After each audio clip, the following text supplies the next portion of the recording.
हिस्सा है। इस धरती पर 5 बड़े महासागर हैं: आर्कटिक, अटलांटिक, हिंद, प्रशांत और दक्षिणी महासागर।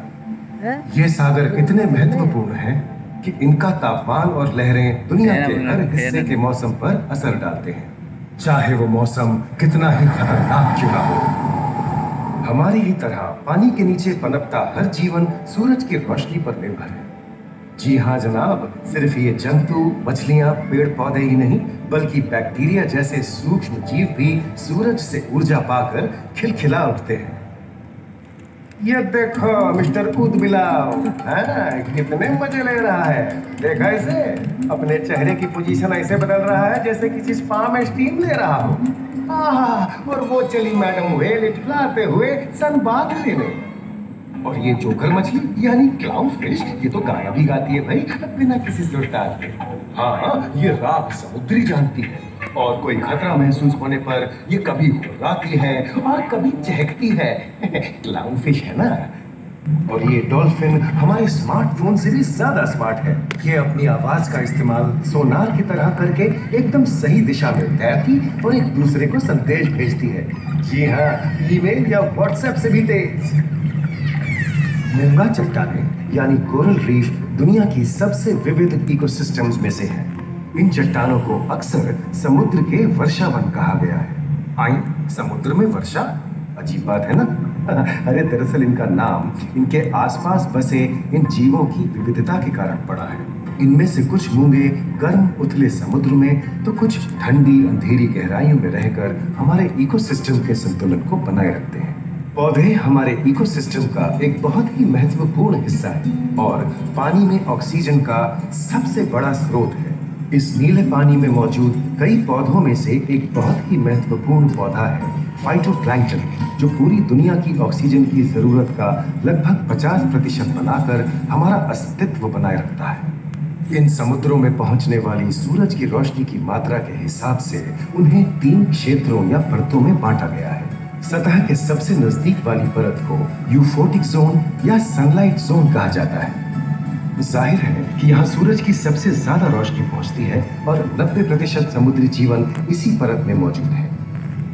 अगली गहरी परत को डिस्पोटिक जोन या ट्वाइलाइट जोन कहा जाता है। इस परत तक सूरज की सिर्फ 1% रोशनी पहुंचती है, जो पौधों के जिंदा रहने के लिए काफी नहीं है।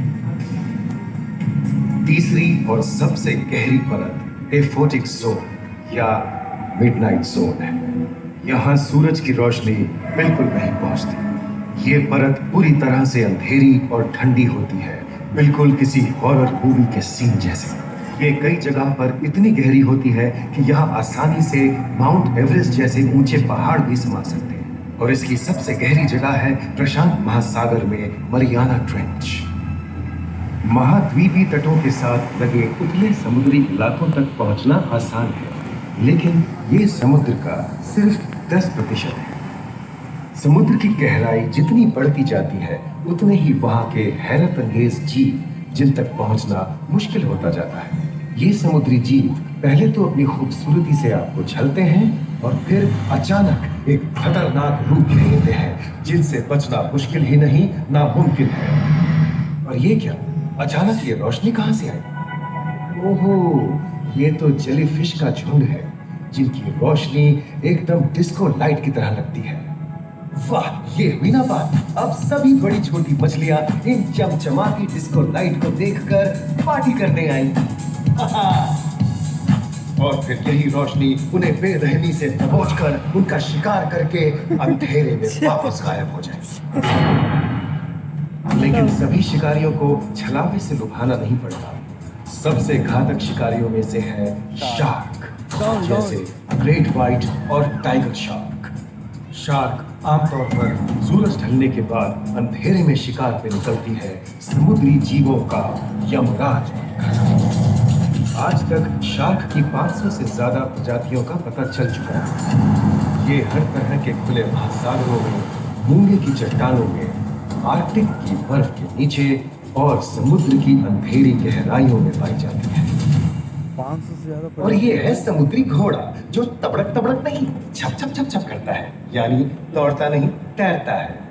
हमने इन समुद्रों के बारे में बहुत कुछ जाना है, पर अभी भी बहुत कुछ जानना बाकी है। ये सागर गहरे और विशाल, ठंडे और अंधेरे में डूबे होते हैं। इन गहराइयों में पनपने वाली 17,000 से अधिक प्रजातियां मानो किसी कल्पना से कम नहीं है। किसी खूबसूरत एंजल की तरह दिखने वाले जीवों के साथ साथ न जाने और क्या क्या देखने को मिले। क्या है बड़े?